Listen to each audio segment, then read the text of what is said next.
Hi,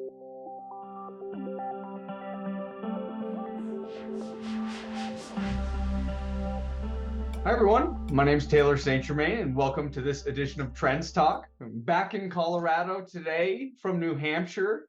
Actually headed to Chicago later today, so wanted to sneak in a Trends Talk with you all and chat a little bit about China today. Particularly looking at China's growth now compared to where China has been in the future. And we've noticed quite a significant slowdown in the pace of growth that China's been experiencing in recent years. One relationship we look at is the US Industrial Production Index to China's Industrial Production Index. And we overlay the quarter over quarter growth rates with one another.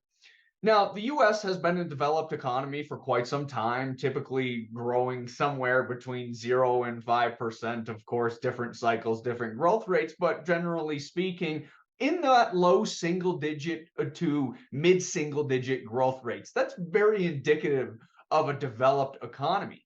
However, when we look at China, for example, back in the early 2000s, it wasn't unusual to see the 312 rate of change for China industrial production growing in the double digits, in the high double digits in terms of 15 to 20% range. And then as we move past the financial crisis, we started to see China's pace of growth slow down on average.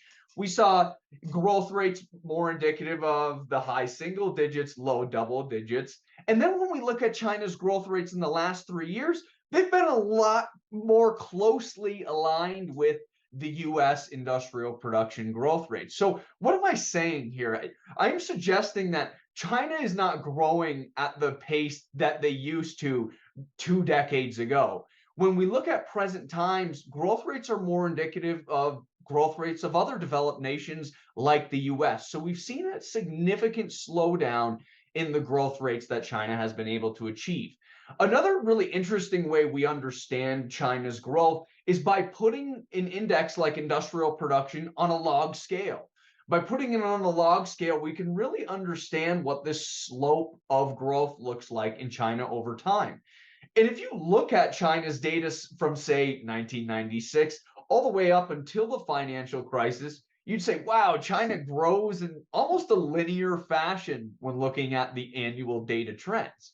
However, in this post Great Recession era, post 2009 era, we can see that that slope has slowed down significantly. That linear trend that we might have seen back in the 90s and early 2000s has not continued, and we've seen that slope bend or that slope weaken as we look at the last couple of decades.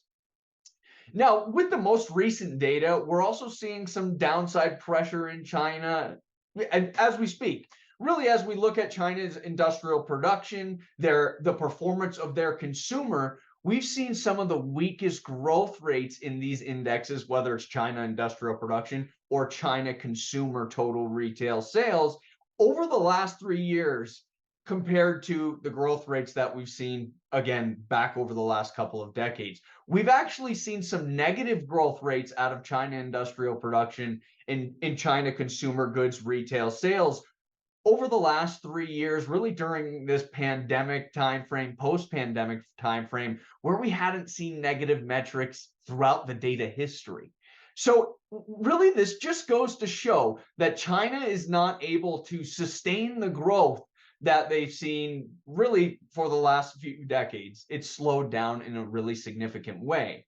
When we look forward, we do forecast China's economy to grow at about 3.8% for 2023, and that's compared to 2022, and then slow down to 2.4% growth in 2024, followed by 3.5% in 2025. So it's clear from our forecast, we see this trend of China growing at a much slower pace, a lower rate, continuing for the next few years.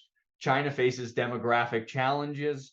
China faces challenges from a geopolitical standpoint with many countries around the world.